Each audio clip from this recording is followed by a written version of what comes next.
Hi everyone, and welcome to Risk Awareness Week.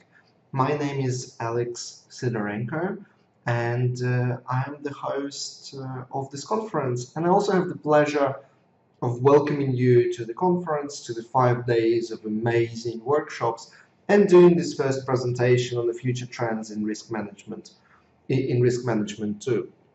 So first, let me start with some housekeeping. The conference is completely online, and that means you can watch it on your tablet, on your phone, on your computer, and that also means if it's night right now in where you are, because the conference has a global reach, and many thousands of people have signed up from more than 100 different countries. So if it is night or early morning or late evening in where you are at the moment and you can't watch every single session, do not worry because all sessions, all replays are available forever. So when you log in to watch a session live or to watch a replay, it's the same procedure, same login, and you can rewatch replays as many times as you like. In fact, you can pause this video, you can walk out, do some things, press play, and it will continue from the same moment again, and you can benefit from really kind of slowing things down, absorbing some of the information. My workshops are relatively easily digestible. Some of the other workshops will be highly technical, highly mathematical, and you will require paying full attention to what's happening on the screen. Now, a few other housekeeping things. At any stage, if you want to ask a question, make a comment, or read what other participants are commenting about this video, you can scroll down. The video will continue broadcasting. The broadcast will continue and you will continue hearing my voice. But then at the bottom of this page, there's a special section, big section for commenting. You may need to log in. The commenting is done through Discuss, which is a third-party software provider. So you need to log in either using email, or you can be anonymous, or social media login, and that will allow you to leave questions, comments, and just general opinions about the topics being discussed. Another important feature of this conference is that on the right side of the video, there's a little button called upvote. And if you like the messages, if you like the, or if you're getting value from the workshop, press it, because this is a very good indication for the other hundreds of people that will be watching this workshop on replay. They would understand that, you know, these 3 workshops were the best during day 1, or these 5 workshops were the most popular during day 2. And given that many people have quite limited time resource and they only want to watch best of the best, make sure if you watch the workshop and it really struck a chord with you and you enjoyed the message and you found it useful, make sure you upvote it, because it allows us to then prioritize the watching efforts when we're going to look at replays. So that's, I think, all on the housekeeping. Now, in terms of the setup, in terms of the conference, and by the way, say hello to my little Risk Awareness Week octopus on the sweatshirt that I got specifically for this conference. You can buy them on Amazon, I think, in Spain and in US, by the way, if you just search for Risk Awareness Week. In terms of the conference, 5 days, pretty much 9 to 5, full days, a lot of content. Highly unlikely anyone will be able to digest it in just a single sitting.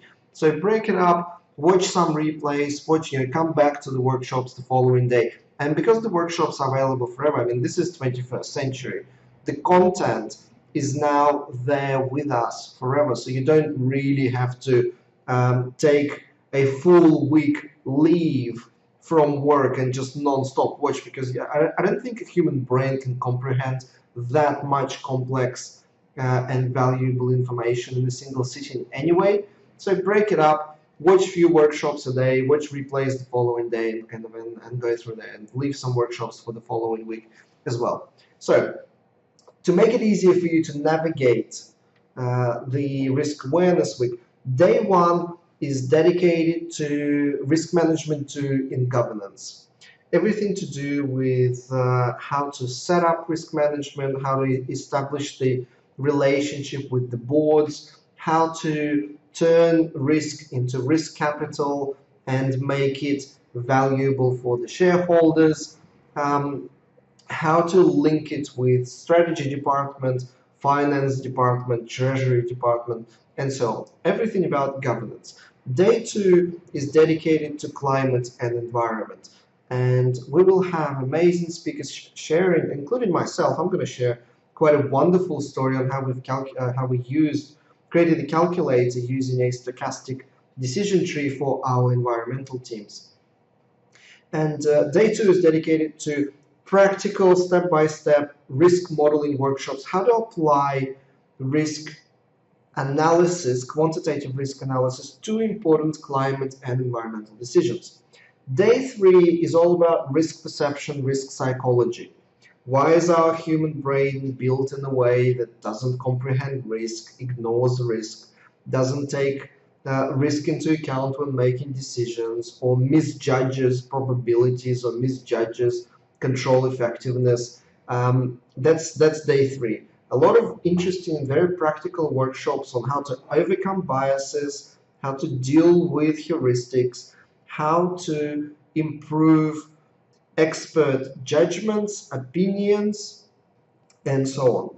Day 4 is all about project management. So your cost and schedule risk analysis. How to apply quantitative risk analysis to make better schedule and budgeting and CapEx decisions for small investment projects, large construction projects, and again, amazing workshops from all over the world, sharing their experience on how to apply some of the best quantitative techniques in the project management setting. And then day 5, the final day of the conference, is all about integrating risk management into decision making. So how to use risk management 2 techniques, quantitative risk analysis in important business decisions. Investment decisions, insurance decisions. I, for example, am going to share a wonderful case study on how we've saved, it is actually, the topic says how we saved 10 million in premiums. It's actually now close to 11 million in premiums and counting, by better understanding our risk profile, by better quantifying our risk profiles across different insurance lines, and by better communicating our risk profile with first the brokers and then the insurance markets.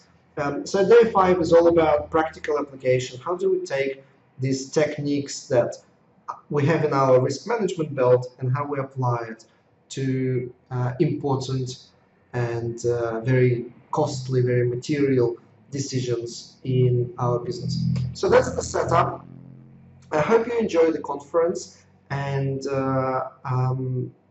if you've missed something, don't worry, because you can always watch a replay. And do use this opportunity to communicate. And I know it's virtual, so it's a slightly new environment for all of us. Communicate with the speakers, ask questions below this video and below all the other videos. Upvote sessions, workshops that you found personally valuable, so that everyone else knows which are the best workshops. And then talk to one another in the comments. If you see somebody is asking a question and you know the answer, or you have a view, a position on this, don't be shy. Write a comment. And you can take screenshots, you can post screenshots to social media. In fact, I encourage everyone to share. If any of you know me personally, I have been following my work over the last 7 years on LinkedIn. I hope you know that I really like sharing, and that's why I made our book available for free, and it's now been downloaded over 150,000 times. And if you just Google free risk management book, it's #1, and it's available to everyone. And that's why I share a lot of the lessons and practical implementation steps and so on. And I also write a lot of articles and do videos, and I try to share everything for free. And that's what I want, kind of, that's the culture, that's the behavior I want to drive with this Risk Awareness Week. That's why access is free to a limited number of workshops or very cheap for the whole the whole platform.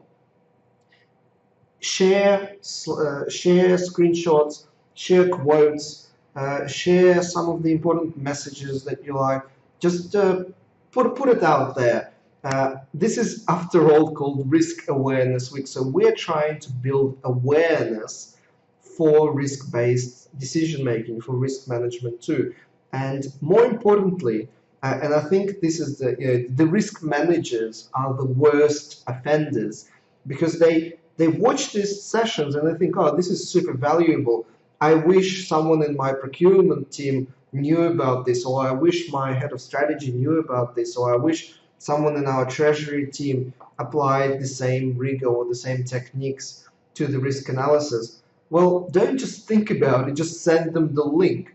Because if there's a specific workshop that you want someone in your team to watch, that means that workshop will be completely free for that person. So send them the link, say register for this, you're gonna watch the replay starting from your 7th minute. It's actually very valuable, and we can apply it in our workplace tomorrow. So I encourage everyone to be as open-minded and as sharing as possible. And with that, I wanted to talk about the 4 trends that I have been observing over the last year, since the last Risk Awareness Week.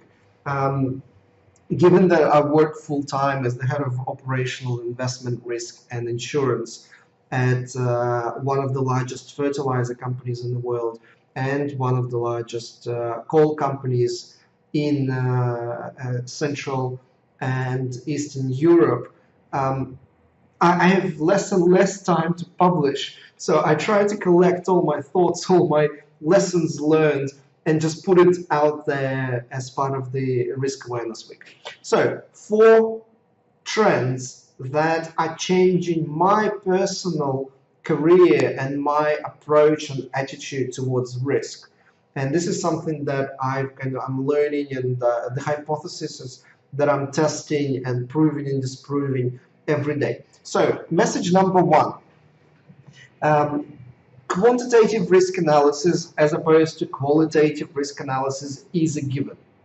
And if you're watching this and you're still surprised why heat maps should not be used for any risk analysis of significance, and in fact they produce wrong priorities and they misrepresent information and misguide decisions, if this is still somehow you've been living under a rock, this is somehow news to you, then at the bottom of this page, I've provided 4 links. You can pause, you can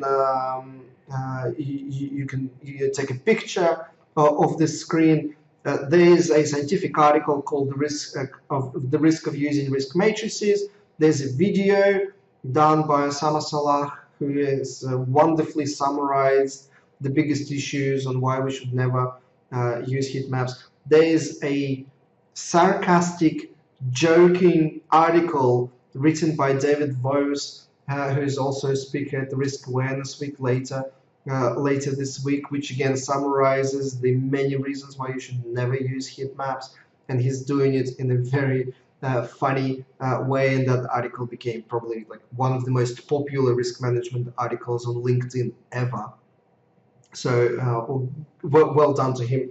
And then of course there are actual books written by Doug Hubbard, who again goes into a lot of different research and empirical studies on why heat maps should never be used. and he's also a speaker at the Risk Awareness Week. So I am grateful to all the wonderful people that found the time to kind of to share their knowledge with you as part of this, very close risk management to community.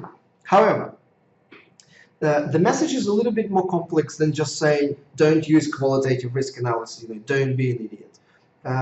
The message is actually whenever we can use quantitative risk analysis, we should very quickly realize that doing quantitative risk analysis just for the sake of quantitative risk analysis is probably not a good enough reason, because quantitative risk analysis takes a lot of effort. It is actually quite a complex exercise, and it takes a lot of time. And this is something that I've been learning as part of my job as the head of operational and investment risk, is that to do risk analysis, quantitative risk analysis properly, actually takes a lot of effort. And you better have a good reason for it, because you have to justify why, for example, a decision needs to be delayed by X number of days or weeks sometimes to perform proper quantitative risk analysis. And the reasons are various, obviously, but some of the important ones is that whenever you start talking about investment in mitigation, whenever you have choices between different mitigation techniques, whenever there is budgets involved, you have to have a view on what the risk profile looks like. And the only kind of the better or the best way to have a view on what the risk profile looks like is to quantify it. So quantifying risk makes a lot of sense when you are on the verge of spending a lot of money or approving that spending. And that's when risk analysis has the most value, is whenever you're trying to choose between different alternatives. Should we build a smaller water purification facility or larger water purification facility? The difference between those investment projects could be millions of dollars. And that's when you need to really understand, well, what does the risk profile looks under option A, and what does the risk profile look under option B? And then you start comparing. Well, given this risk profile, is this amount of spending is justified? What are our expected losses? What are unexpected losses? How much do we need to budget as reserves for the expected losses? How much do we need to allocate in risk capital for our unexpected losses? And how much insurance, with what sort of limits do we need to purchase, with what sort of deductibles for our tails, our above 95th percentile consequences? That's when quantitative risk analysis makes perfect sense and requires all the effort necessary to do it properly. But whenever you're trying to talk about risks with, for example, you have 5 projects in your portfolio, and you want to understand, well, what are the big issues in each of the projects? The top 3 or the top 5 issues, risks, are usually evident, kind of self-evident to everyone in the team. And there's probably not a lot of value of quantifying the top 5 or top 3 risks just for the sake of proving that there are top 5 or top 3 risks, because it's kind of obvious usually, because there's a big gap between, well, those are the deal breakers, and then there's everything else. It makes sense to start quantifying those risks when you, in the project context, when you start talking about contingencies, when you need to communicate to the shareholder, well, how much could those risks delay the startup? What's the lost revenue gonna look like? When you start actually talking about the mitigation, talking about the contingencies, the reserves for those risks, when you start talking numbers, then you need to bring the quantification to the table. If you're just having a conversation with other project managers, what are the top 3 risks for the project, you're probably pretty good with just saying, well, these are the kind of the obvious deal breakers that we think about the project, and we need to monitor them. The same with another example recently was with sanctions and economic embargoes or additional tariffs. Back of the envelope calculation showed that if a particular geography were to introduce additional tariffs for our products, that would cost dozens of millions, not thousands of dollars, but millions of dollars. So that was enough to start working on plan B, C, D, and start working on the mitigation to kind of to kick off the initiative to start thinking and dealing with those risks. However, once you get to the actual tangible mitigations and you say, well, okay, we can spend this much on lobbying, or we can spend this much on changing the production process, or we can spend this much on rerouting the products to other markets. Once you actually start talking about mitigations with numbers, then you need to make sure you have quantitative risk analysis to compare the cost of the mitigation to the change in the risk profile. So that was an interesting kind of one for me, because when I did a lot of training and consulting, it's always easy to say, oh, we need to quantify all the risks, and kind of your risk quantification is almost the first step in the process. Once you identify the risks, once you know what the different assumptions are, you should immediately quantify it. Well, at least in my experience, and again, everything I say is just purely on my personal experience, and in fact, I am very interested in hearing what your thoughts on this are in the comments below this video. So in my experience is that quantifying is important, but only if you are on the verge of making an important financial decision about mitigation. Same conversation I usually have with internal auditors. They say, oh, we need to quantify risks. I'm saying, why do you need to quantify risks in this specific instance? Because once you quantify a risk, you have a distribution. You have your risk profile, which is distribution for a particular risk or a group of risks, and then you have your expected losses, your unexpected losses, and your tail. And you need to use that information for something. If you have nothing to use this information for, other than just prioritize the risks, well, you can probably prioritize the risks without all this extra quantitative work. Just to know, what are the top 3 or the top 5, the conversation is usually sufficient. That being said, you will quite quickly get to a stage where, okay, we know what's important. Now we need to figure out what are the best mitigations. And by that stage, you already need to quantify risks. That was number 1. The second big eye-opener for me, and Sam Savage is going to talk a lot more about this during this Risk Awareness Week, and he's been just taking my hat off to Sam Savage for being such a visionary, because he has been talking about this for the last 2 Risk Awareness Week.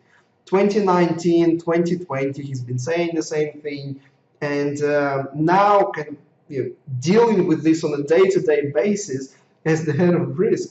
I just cannot thank him enough for what he's doing with SIPMath and probabilitymanagement.org.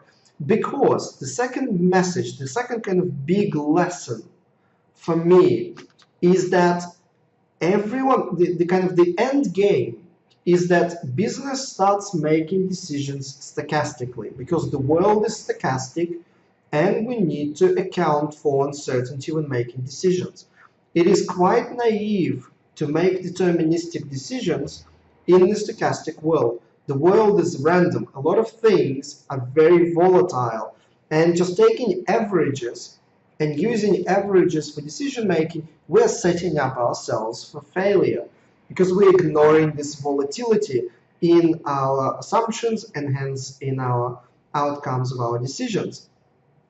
And so the end game of amazing risk management, the end game is that every important decision in the business, budget, pricing, strategy, investment, M&A, construction projects, expansions, new markets, every important material decision should be stochastic. That means that if the assumptions are volatile, we should treat them as such. We should make assumptions volatile, and then we should simulate how those correlated assumptions would affect our outcome. And we should look at the full distribution of possible outcomes, not just one scenario.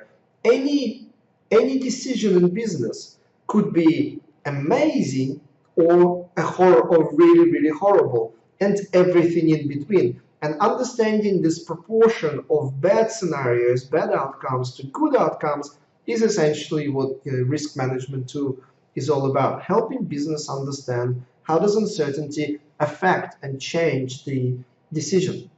So that's the end game. And to do that, that means that everyone in the business, everywhere in the business, whenever they make a decision, they should be using some sort of distributions on their assumptions.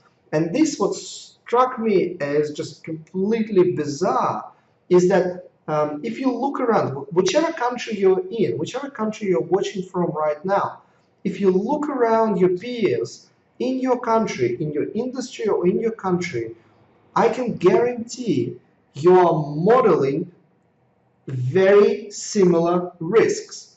And the only problem is every single company is modeling those risks differently. You're all modeling inflations, US, European, and your local inflation. You're all modeling foreign exchange. Your dollar to euro, dollar to your local currency, euro to your local currency. You're all modeling gas prices, oil prices, electricity prices. There are so many, as well as all your products that you sell, and metal prices and so on. There are so many assumptions that we all model simultaneously, but we all do it differently. And in fact, we don't even know who's doing it better, who's doing it worse. I think the kind of the bizarre part of the situation is that every single person is reinventing the wheel instead of start talking to one another. And this is what we're trying to do in Russia at the moment. We're trying to agree on certain methodologies for certain types of risks. For example, foreign exchange. There are very limited number of different approaches that you can use to model uncertainty around the fluctuations of foreign exchange. And we don't have to use different ones if we backtest and agree on an approach. Again, you can maybe make adjustments to your approach. Someone wants it a little bit more high level, simplistic. Somebody wants it a little bit more complex and add more stress. There are parameters that you can play with, but the overall kind of equation is very, very similar. So not only across the companies, but within the company, treasury, and this is something that I can guarantee is very common to large organizations. Treasury is modeling foreign exchange using one methodology. Strategy is modeling foreign exchange using a different methodology.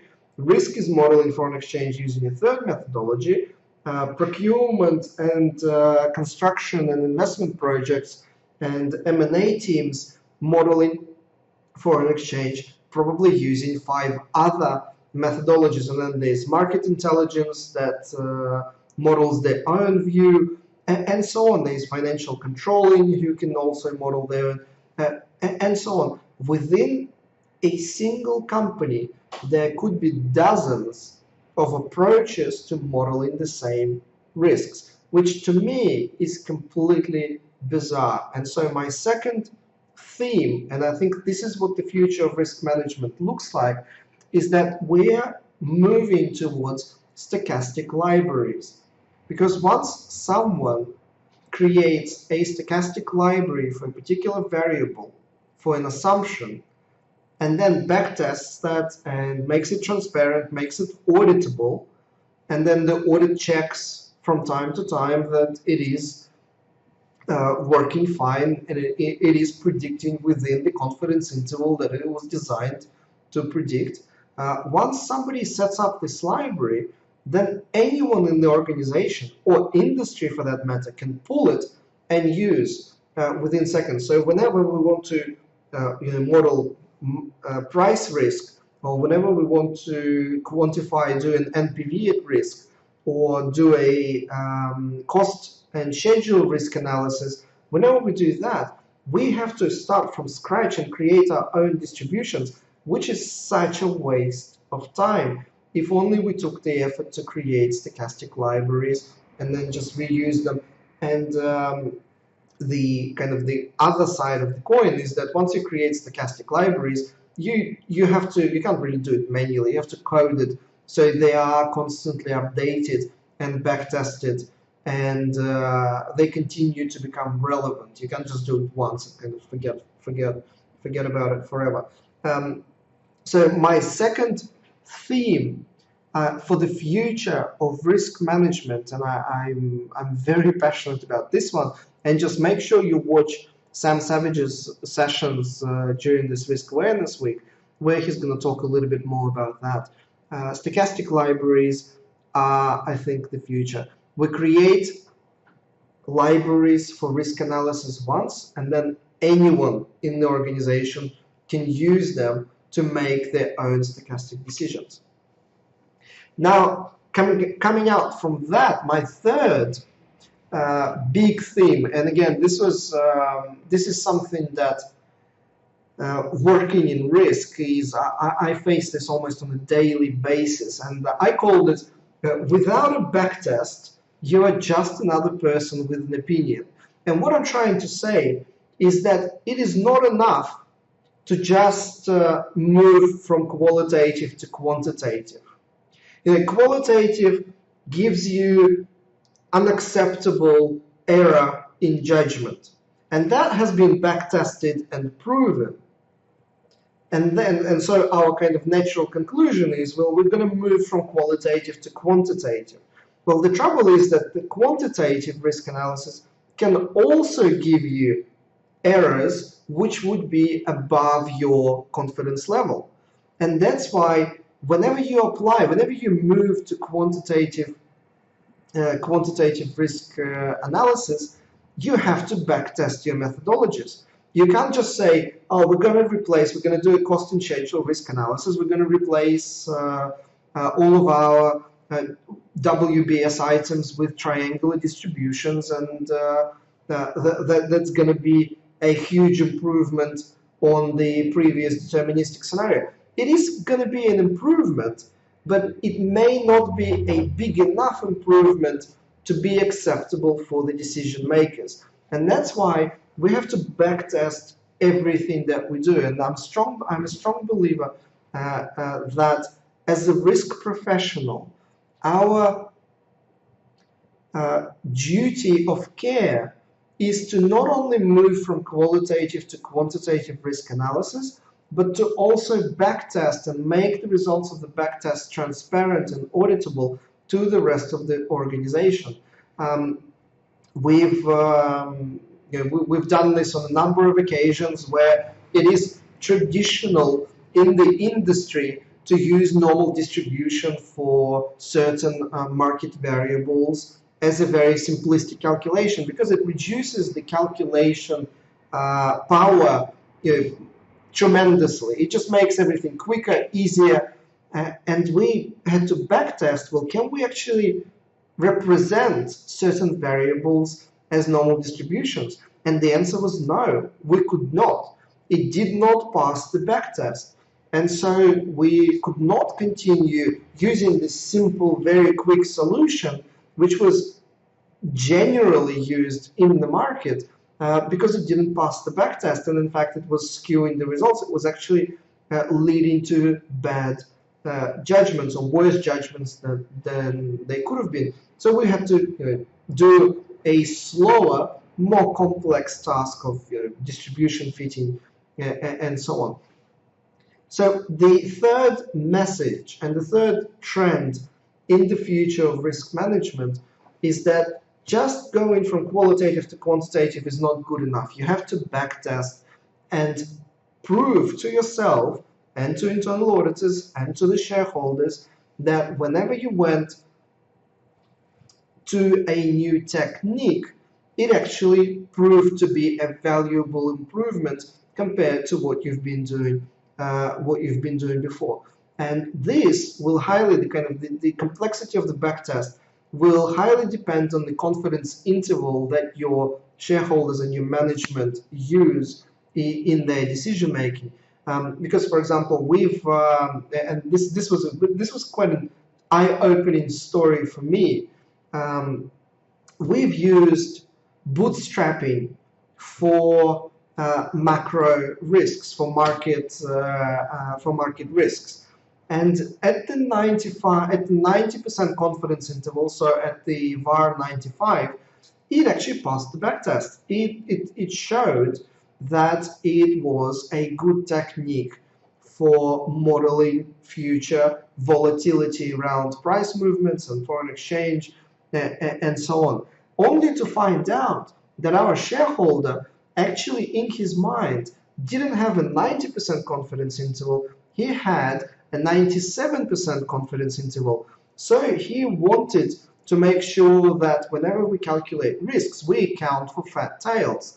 And on some of the variables that we used for modeling, there were fat tails. And on the 97th confidence interval, the bootstrap that we used did not pass the test, and hence he didn't want us to use it for his his appetite for risk. So it's very important to match your techniques and your back tests to the actual management expectations.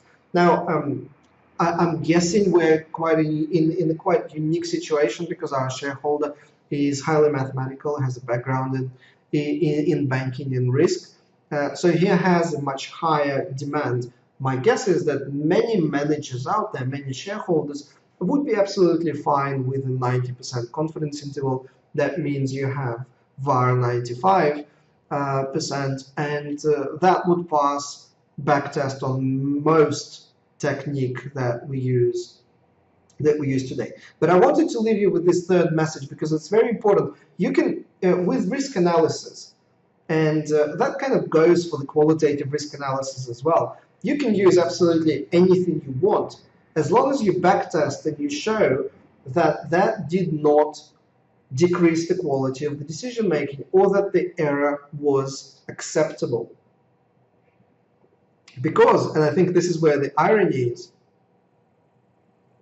if 99% of the people that are using heat maps ever did a backtest of their methodology, they would just be ashamed on how far off the reality their risk analysis was when they were doing it. They would be missing the real valuable insights by so many miles. Then it would be not called risk management. It would probably be called witchcraft or something. And I'm guessing that's why most of the risk managers don't do backtests, because they're kind of scared to discover that they've just been pushing this pseudo scientific nonsense, calling it risk management. Well, I think we, as the community around the Risk Awareness Week, I think we're mature enough to say, if we do something, we're going to backtest it, and if it's not going to pass the backtest, we're not going to do it again, because that would be negligence.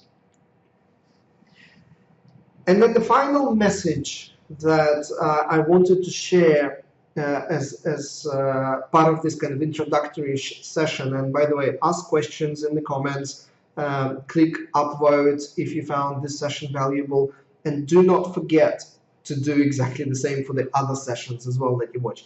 Click upvote if it's valuable, ask questions, write comments, disagree passionately in the section just below the video. Quick reminder, there's a little button at the bottom left called technical support. Don't write questions in the technical support, because technical support doesn't care about risk management, right underneath the video in the discuss section for commenting. So the final message and the final, I think, the kind of the future trend is that we will finally realize that the math behind most of the uncertainties on the planet is very similar. And there are only a number of techniques that we can use to make sense out of most risks on the planet. What really what makes me absolutely crazy, and what I'm trying to overcome with this conference and the past conferences, past risk awareness week conferences, that I'm going to share some examples with you, is that we keep talking about a risk. Last year it was cyber. This year, the year before, 2019, it was cyber. Last year it was COVID. This year it's ECG.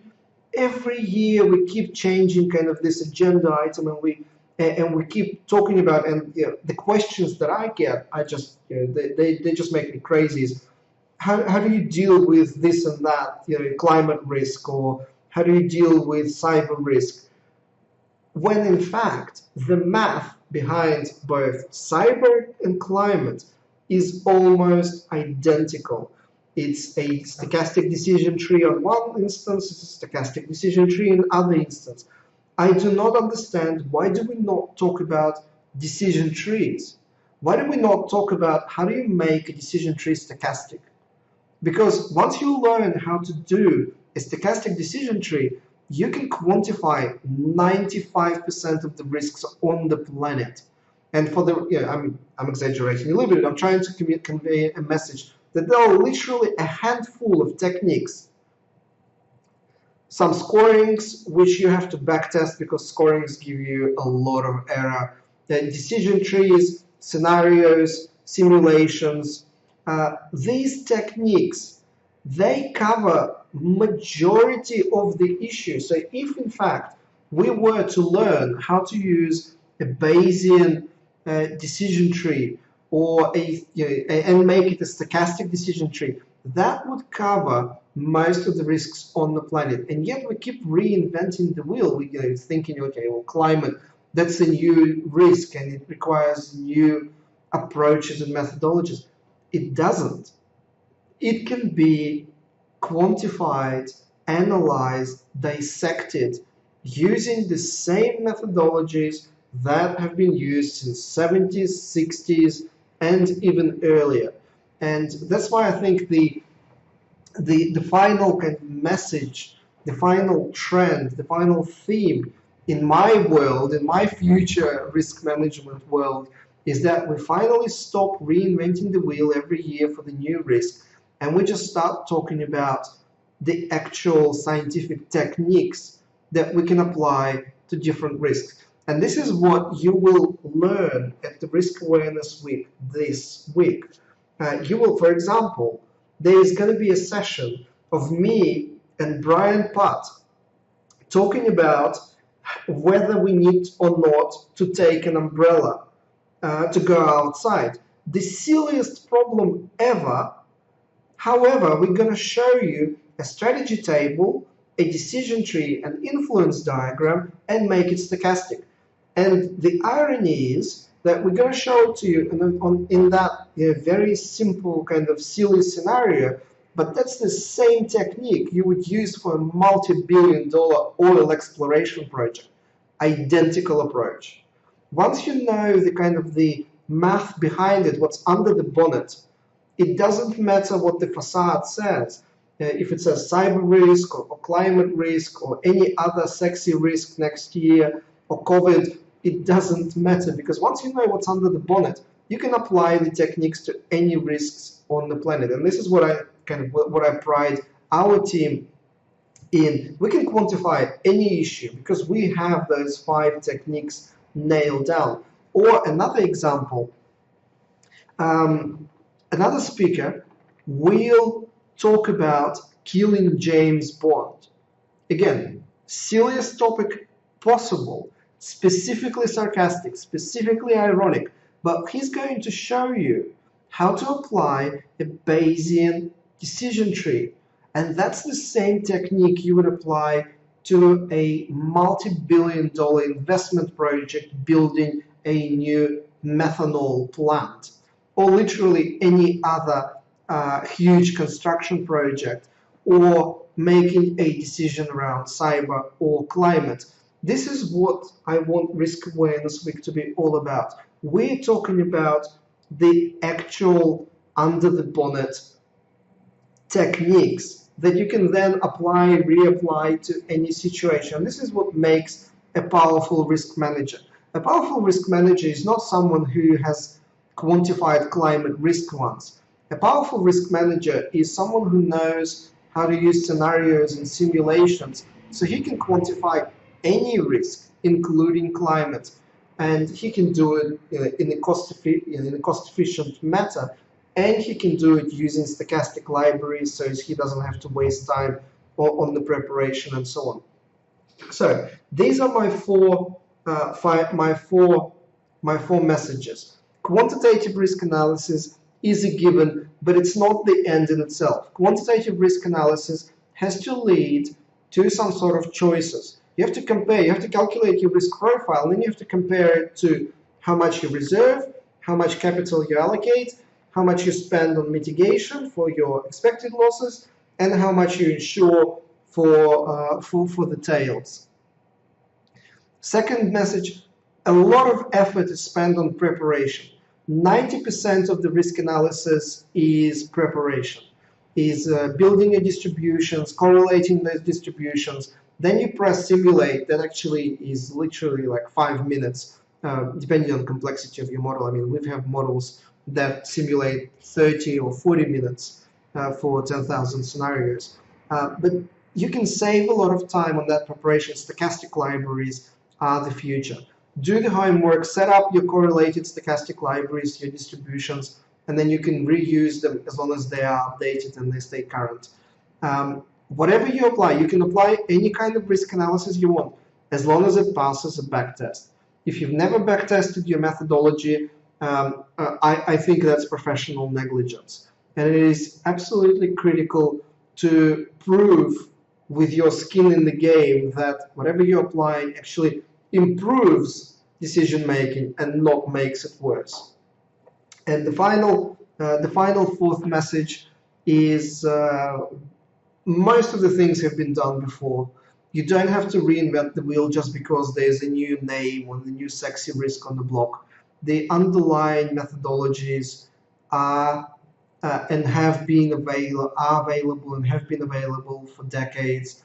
My wish is that at the next offline conference somewhere in Canada, US, or Australia, or London, people start talking about how to do better stochastic decision trees, as opposed to why climate risk is unique and super sexy and is very relevant. Because once you understand the underlying techniques, you can deal with any risk on the planet.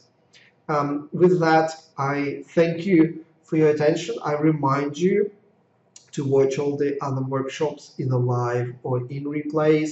And if you like it, upvote, ask questions, write comments, use this opportunity to talk in comments section with other participants, answer their questions, contribute your thoughts. If you found a valuable resource or a template, do share it in the comments underneath this video. And by the way, most of the speakers have agreed to share their models, so you will be able to download in the middle of the page on the right.